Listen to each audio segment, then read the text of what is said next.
Hello and welcome back. This is Catherine Morgan-Nance with the fourth and final video related to variance analysis. In this video, we will talk about variable manufacturing overhead variances, and I will explain why they're a little bit of an odd animal.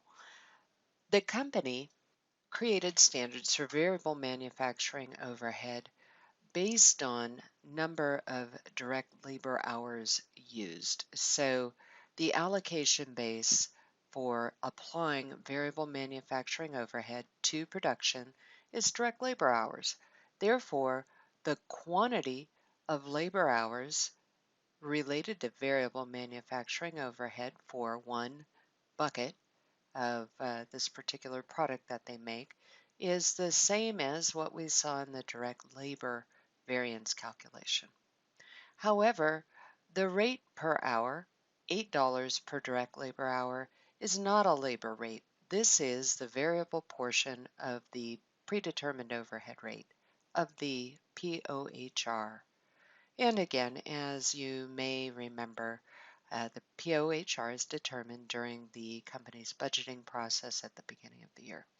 So the variable manufacturing overhead per bucket is a quarter of a direct labor hour multiplied by $8 POHR, variable POHR per direct labor hour for a total standard cost of $2.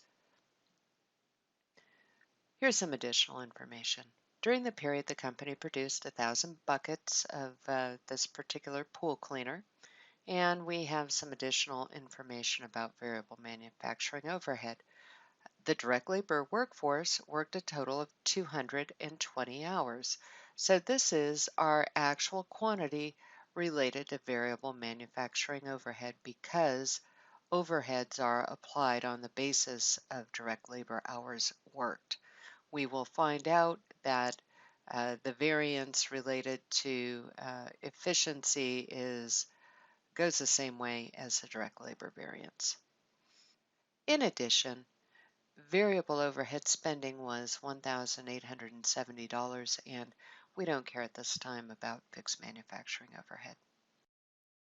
Okay, so first things first, I would like to figure out what the rate variance is for variable manufacturing overhead, and I need to start with computing actual cost. And so we know that we worked 220 direct labor hours. That's our allocation base.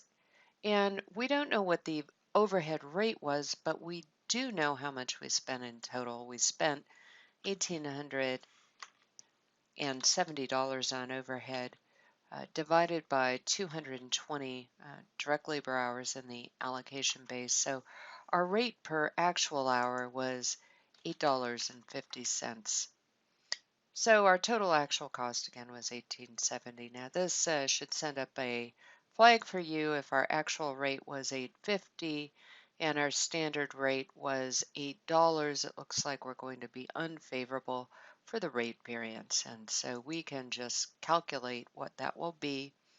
We worked 220 actual labor hours at a standard rate of $8 per labor hour. So our total split cost is $1,760. If we compare that to our actual variable manufacturing overhead, we see that we have unfavorable variance. And we'll just compute those numbers right here. Actual cost for $1,870 minus our split cost, that's actual hours at the standard rate, it's $110 unfavorable. Okay, so the efficiency variance is another odd thing about the variable manufacturing overhead. It just follows right along with the labor variance when we apply overhead on the basis of direct labor hours. And that is because we use labor hours in both the labor variance and in the variable manufacturing overhead variance. So let's start by computing what the standard cost should be for variable manufacturing overhead. And again, as always, we start with the number of units we produced, and then we calculate the standard hours allowed for our actual production. We produced 1,000 buckets, and we were allowed to work 1/4 of an hour per bucket.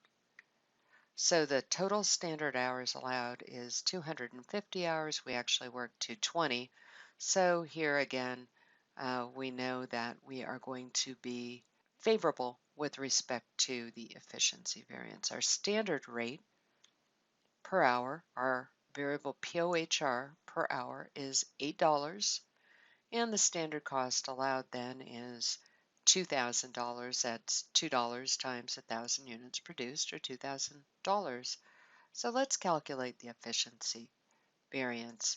We compare our split cost, actual hours worked times the standard variable POHR, with the total standard cost of $2,000. And we see we're favorable in the amount of $240.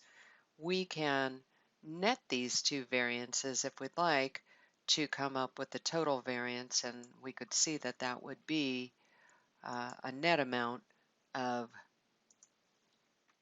$130 favorable, or we can just calculate the spending variance by comparing, in this case, actual cost with standard cost allowed for actual production.